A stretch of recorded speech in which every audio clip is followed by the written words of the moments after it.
नमस्कार प्रिय विद्यार्थियों। हम मानव और पर्यावरण के पारस्परिक संबंधों के आधार पर जो अवधारणाएं बनी हुई है उसके बारे में अध्ययन कर रहे हैं। इससे पिछले वीडियो में हमने मानव पर्यावरण के पारस्परिक संबंधों की निश्चयवाद या प्रकृतिवाद वाली संकल्पना के बारे में अध्ययन किया था, जिसमें प्रकृति को सर्वोपरि बताया गया है और कहा गया था कि मानव प्रकृति के अनुसार दी हुई शक्तियों और प्रक्रियाओं के अंदर ही अपना जीवन यापन करता है। आज हम दूसरी अवधारणा संभववाद के बारे में अध्ययन करेंगे। पर्यावरणवाद की विचारधारा के अंतर्गत यह अनुभव किया गया कि मनुष्य की क्षमताओं को पर्यावरणीय शक्तियाँ नियंत्रित नहीं कर सकती, वरन मात्र प्रभाव डाल सकती है। संभववाद के अनुसार पर्यावरण के द्वारा कुछ संभावनाएं प्रस्तुत की जा सकती है और मनुष्य अपनी छांट के द्वारा उनका उपयोग कर सकता है। संभववाद की विचारधारा का जन्म और विकास फ्रांस में हुआ था और इस विचारधारा के जन्मदाता विडाल डी ब्लास को माना जाता है। संभववाद शब्द का सबसे पहले प्रयोग लाफेब्रे ने किया था। उनके अनुसार प्राकृतिक वातावरण की अपेक्षा मनुष्य के कार्यों को प्राथमिक स्थान दिया जाना चाहिए।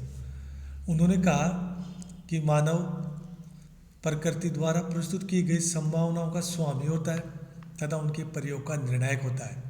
अर्थात उन्होंने ये स्पष्ट किया है कि प्रकृति के द्वारा जितनी भी संभावनाएं अपने को दी गई है, मानव उनके प्रयोग करने का निर्णायक होता है। वह अपनी इच्छा के अनुसार उनका निर्णय करता है किसका उपयोग करना है और किसका नहीं करना है। उनके अनुसार मानव का पर्यावरण में वही महत्व है जो अन्य तत्वों जैसे जलवायु, वनस्पति, मिट्टी आदि का होता है। मनुष्य सर्वत्र विद्यमान संभावनाओं का स्वामी है, जिनसे वह अपनी आवश्यक संभावना का चयन अपनी तीव्र बुद्धि से करता रहता है। संभववादी उपागम के जनक विडाल डी ब्लास ने अपनी पुस्तक मानव भूगोल के सिद्धांत में मानव पर्यावरण संबंधों में संभववादी उपागम के विकास का मार्ग प्रशस्त किया। उनके अनुसार प्रकृति मात्र एक परामर्शदात्री या सलाहकार के रूप में है। मनुष्य प्रकृति के परामर्श को मानने के लिए बाध्य नहीं है। वह प्रकृति में अपनी आवश्यकताओं की पूर्ति हेतु आवश्यक अनुकूलन करके परिवर्तित करने की क्षमता रखता है। पर्यावरणीय कारक मानव को प्रभावित नहीं करते, वरन मानव द्वारा सामंजस्य के दौरान स्वयं पर्यावरणीय कारक ही परिवर्तित और रूपांतरित हो जाते हैं। विडाल डी ब्लास ने मानवीय शक्ति, ज्ञान, कौशल तथा बौद्धिकता को मद्देनजर रखते हुए पर्यावरणीय नियंत्रण के स्थान पर मात्र प्रभाव माना है, जिससे मानवीय क्रियाएं अवरुद्ध नहीं होती। विडाल डी ब्लास मानव को एक ऐसा भौगोलिक कारक मानता है जो क्रम प्रधान और कर्त प्रधान दोनों है। ब्लास ने मानवीय कार्यों की सराहना करते हुए कहा कि मनुष्य ने ही पेड़ पौधों को उनके मूल स्थान से ले जाकर विश्व के विभिन्न भागों में उनको उत्पन्न किया है। इतना ही नहीं, मनुष्य ने उनकी उपज की मात्रा में भी वृद्धि की है तथा भिन्न भिन्न प्रकार की जलवायु के अनुकूल उपयुक्त बनाने के लिए विभिन्न किस्में तैयार की है। इसी संदर्भ में मानव की परिवर्तनकारी शक्ति पर बल देते हुए उन्होंने कहा है कि मानवीय क्रिया पृथ्वी के सजीव एवं निर्जीव दोनों तथ्यों में परिवर्तन करती है। डेविस के शिष्य ईसा बोमेन ने भी भौगोलिक अध्ययन में गहराई पर प्रविष्ट संभववादी जड़ों को अधिक महत्वपूर्ण माना है। उन्होंने कहा है कि जैसे जैसे ज्ञान और विज्ञान का विकास और विस्तार होता है, प्राकृतिक वातावरण तथा संसाधनों के उपयोग का स्वरूप एवं मात्रा बढ़ती है। कार्ल सावर ने भी मानवीय कौशल तथा क्षमता को महत्व देते हुए संभववादी विचारधारा के अनुकूल बल दिया। उन्होंने अपनी पुस्तक कल्चरल ज्योग्राफी में नियतिवादियों के बारे में कहा है कि वे नियंत्रण के बदले प्रभाव और प्रभाव के बदले समायोजन शब्द का प्रयोग करने लगे हैं। ब्लास के शिष्य जीन ब्रूस भी संभववाद के समर्थक थे। वे भी मानते थे कि मनुष्य अपने वातावरण के प्रभाव को चुपचाप या शांति से सहन नहीं करता है, अपितु उसे परिवर्तित करने में क्रियाशील रहता है। पृथ्वी पर मनुष्यों के लिए कोई भी वस्तु इतनी परम सीमित नहीं है कि उसमें छांट की संभावना न हो। प्राकृतिक वातावरण द्वारा कुछ सीमाएं निर्धारित की जाती है और मनुष्य यद्यपि इन सीमाओं को लांघ तो नहीं सकता, तथापि अपने ज्ञान, कौशल और बुद्धि के द्वारा उसमें परिवर्तन अवश्य कर सकता है। इस परिवर्तन से मनुष्य इन प्राकृतिक तथ्यों को अपने उपयोग के अनुकूल बनाता है। अतः ब्रुन्स महोदय ने पर्यावरण की सीमाओं को स्वीकारते हुए मानव क्षमता को महत्व देते हुए पर्यावरण को एक सीमाकारी तथा अवरोधक शक्ति माना है, न कि नियंत्रणकारी। ईसा बोम्बे ने भी संभववादी विचारधारा का समर्थन किया है। उनके अनुसार चिंतन एवं विचारधारा का मानव सभ्यता के उत्थान और पतन से गहरा संबंध है। प्राकृतिक वातावरण की शक्तियाँ कभी भी समस्याओं को पूर्ण रूपेण नष्ट नहीं कर सकती, वे केवल मानवीय समूह द्वारा ही त्यागी या अपनाई जाती है। उन्होंने लिखा है कि प्राकृतिक वातावरण मानवीय समाज के स्वरूप को निर्धारित नहीं कर सकता। मानव द्वारा सदैव नवीन प्राकृतिक तथ्यों की खोज की जाती है तथा उनके विकास के साथ साथ इनमें नवीन महत्व भी मिलता जाता है। जर्मन के प्रसिद्ध दार्शनिक हीगल ने भी निश्चयवादी विचारधारा को ऋणात्मक माना है और उन्होंने भी आगे लिखा है कि मेरे सामने वातावरण निश्चयवाद की बात मत करो। जहाँ पहले यूनानी लोग निवास करते थे, अब वहाँ तुर्क रहते हैं। यही तथ्य इस मामले को समायोजित कर सकता है। इसके अतिरिक्त डिमांजिया ने भी संभववादी विचारधारा को ही महत्व दिया है। संभववाद निश्चयवाद के विपरीत विकसित होने वाली विचारधारा थी, जिसमें मानव को पर्यावरण से सर्वोच्च रूप में वर्णित किया गया तथा उसे पर्यावरण में अपनी आवश्यकता अनुसार परिवर्तन करने वाला महत्वपूर्ण भौगोलिक कारक माना गया है। अर्थात संभववादी विचारधारा मानवीय क्रियाओं को, मानव की शक्ति, बुद्धि, कौशल आदि को महत्व देती है और संभववादी विचारधारा ये कहती है कि मानव अपनी शक्ति और अपनी बुद्धि के अनुसार प्राकृतिक वातावरण को परिवर्तित कर सकता है, उसको अपने अनुकूल बना सकता है और अपने अनुकूल बनाने के लिए उसमें कुछ परिवर्तन भी कर सकता है। माना कि मनुष्य उसको यहाँ पर्यावरण की सीमाओं को लांघ नहीं सकता, लेकिन उसमें परिवर्तन अवश्य कर सकता है। संभववाद की भी कई लोगों ने आलोचना की है। संभववादी विचारकों ने प्रकृति पर प्रत्यक्ष प्रहार किया, जिस कारण उन्हें अनेक स्थानों पर आलोचना का शिकार होना पड़ा। संभववाद के कट्टर समर्थक लाफेब्रे ने भी पर्यावरणीय शक्तियों को स्वीकार कर लिया।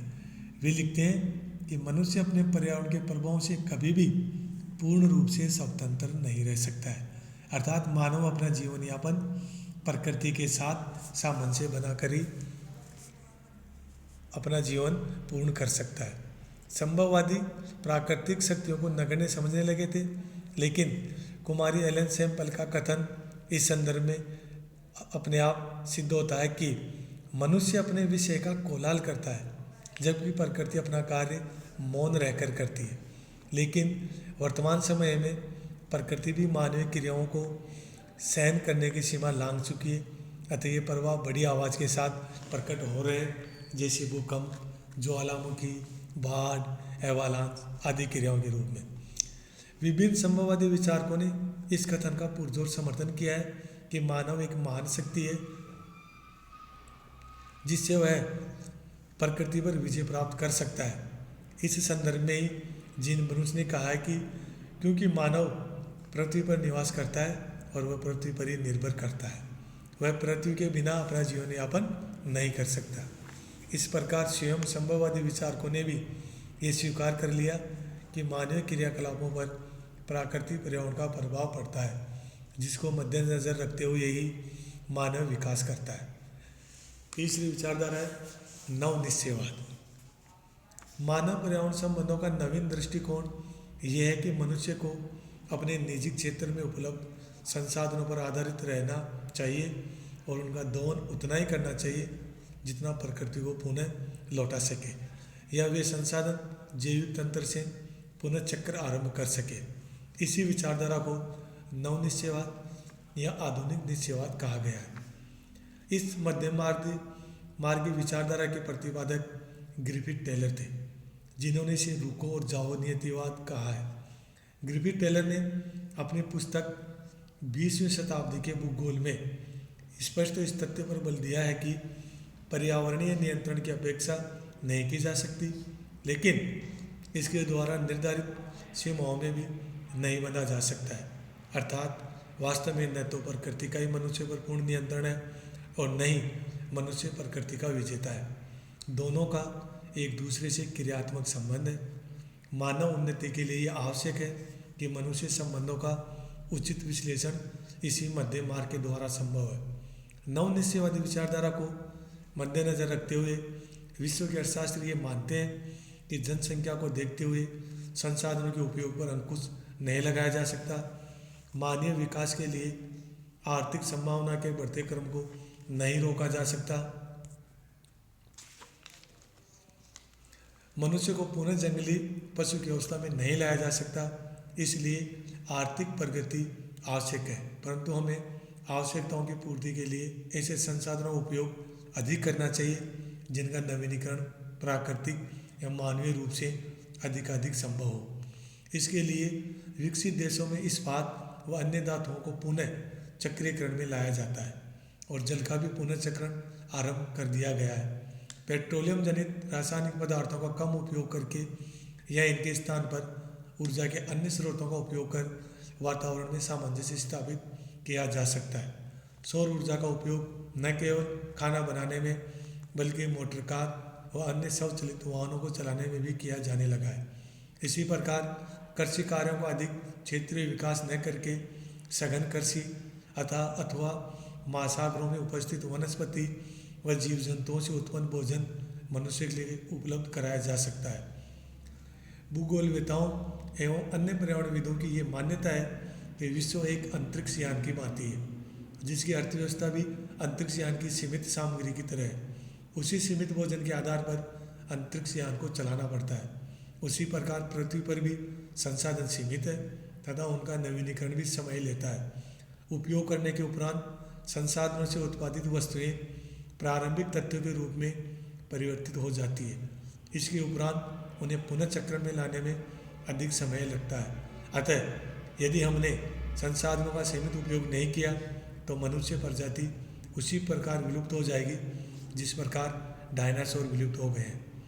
नवनियतिवाद के समर्थन में श्राडर महोदय ने भी अपनी पुस्तक में लिखा है कि विज्ञान का आदर्श दबाव न होकर समन्वय होना चाहिए और मानव भूगोल का नारा प्रकृति की विजय या अधीनता न होकर उसके साथ सहयोग होना चाहिए।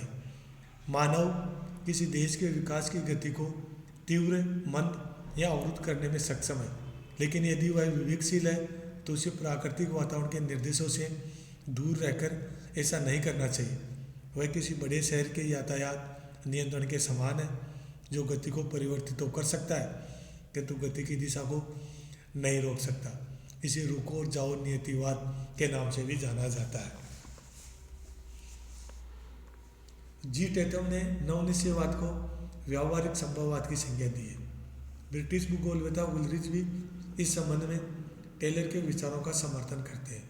उन्होंने भी भूगोल में निश्चयवाद किसी सीमा तक रहना अनिवार्य है, किंतु क्योंकि ये सत्य है कि मानव और बुद्ध की प्रक्रियाएं पारस्परिक अंतर संबंधित होती है। पर संभववाद मानव अपने प्रयासों द्वारा निसंदेह विभिन्न संभावना का पता लगाता है, उनके अनुसार प्रगति के पथ पर आगे बढ़ता है। इस विचारधारा को OH के स्पेट ने पर संभववाद की संज्ञा दी है। उन्होंने बताया कि वातावरण के साथ मानव संबंधों में संभावनाएं विद्यमान रहती है, किंतु उनमें कुछ संभावनाएं अन्य संभावनाओं की अपेक्षा अधिक संभाव्य होती है। इनकी व्याख्या करते हुए हेगेट ने कहा है कि परसंभववाद निश्चयवाद या संभववाद के मध्य की समन्वय स्थिति है। एक विशेष पर्यावरण या अवस्थिति में विभिन्न संभावनाओं के आधार पर विभिन्न भौगोलिक प्रतिरूपों का विकास होता है। पहले जहाँ पर्यावरण के नियंत्रण की बात करते थे, वहीं बाद में प्रभाव तथा अब वर्तमान में अनुकूलन को माना जाने लगा। धन्यवाद।